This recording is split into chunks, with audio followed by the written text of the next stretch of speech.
There are a few things that I see people do wrong that really break my heart when it comes to selling their business. I'm Sarah Sharp. I'm a deal attorney. I help people buy and sell businesses every day, and I specifically help people in the accounting practice industry. And this week I've had a trend where I have met with a number of sellers who were not intending to sell, but there was an unfortunate life event where they had to. And you hear about that happening a lot, and a lot of times it's from somebody trying to sell you something. And certainly that is something that I have seen, but there's a lot of truth to it too. I had some client calls with people who had had really big deal diagnoses where all of a sudden they had to escalate and couldn't do a single other tax season. And in that instance, one of those happened. I had another deal where they had just gone under LOI, but unfortunately one of the owners had come down with a terminal diagnosis, and that put the entire sale for all of the other owners in jeopardy, and probably meant that instead of selling, they're looking at having a 3 or 4 year stabilization process before they will even be able to have a firm that they can sell. That is not ideal. And there's not ever, I don't think, anyone who's going to tell you that you shouldn't be doing succession planning from day one, but seeing it and going through it with clients really hammers it home. So I just want to tell you about the cycle of a sale.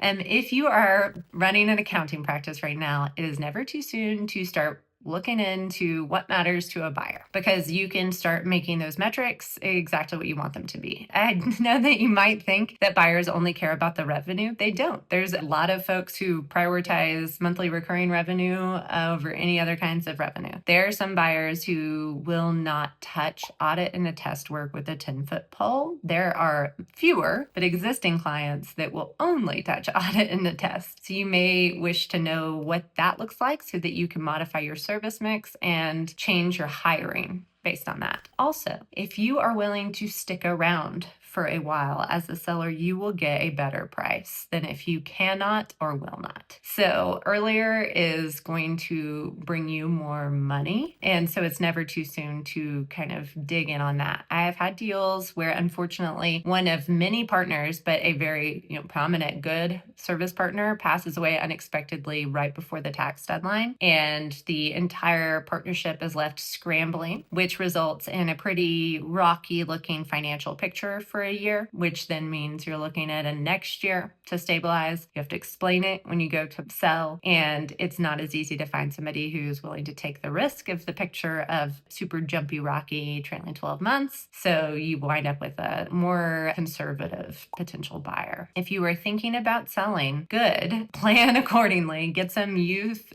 on your payroll if you can. Start training some folks up so that if anything happens to any of the owners, you've got somebody who can step in and actually help. And it will help your purchase price a great deal if they see that there's some folks who actually know what they're doing and continuity, who are not all exactly the same age. I super regularly see deals where every single person on the payroll and the owners all came up together and they're like a family. And that's wonderful, but they are all 75 years old. Exactly. And that can be, its own type of trick to sell. There is a reality that sellers always need to confront upfront when they realize what their firm is worth, which is there is some amount of continuing to work they could have done. You're talking in a multiple of years. A lot of times people will talk in a multiple of EBITDA, a multiple of gross revenue, but really I think they should be talking in a multiple of years. So if you have a $1 million firm for which you bring home $400,000 a year and you're going to sell it for $1 million,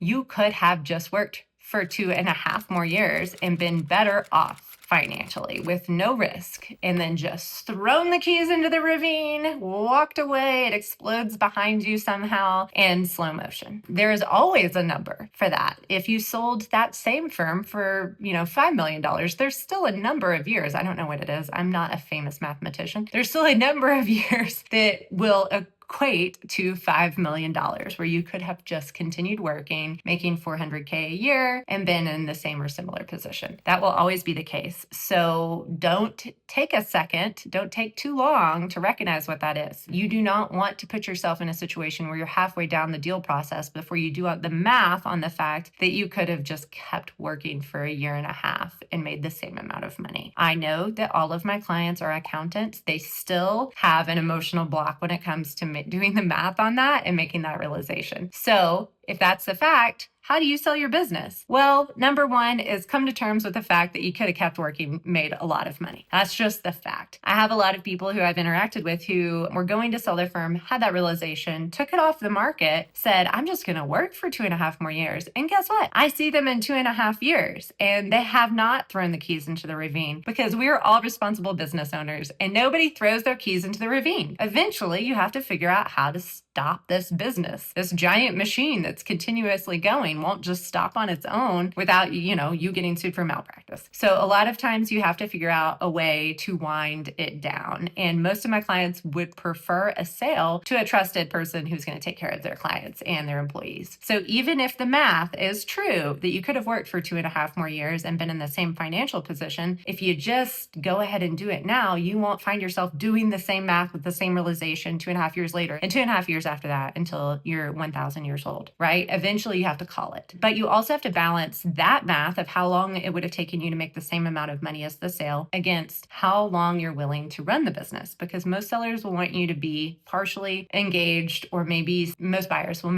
want you to be at least partially on the payroll or continuing to work for 1 year. You'll get way more if you're willing to stay for 3 years. You'll get way more if you're willing to stay for 5. At what point is the purchase price enough that you can be working for 3 years and still be better off than if you had just not sold and worked for 3 years? So do the math on all the pieces, but I recommend that you take a look at the multiple that matters the most, which is time, the one thing we don't get more of in this world. So how many years would it have taken you to make the same amount of money? And make your decisions there. And don't wait until you're ready to sell to get ready to sell. Do it now. If this was helpful at all, check out dealacademy.org. Like and subscribe with the content. Sign up for my newsletter. Email me or follow me on LinkedIn, and take care.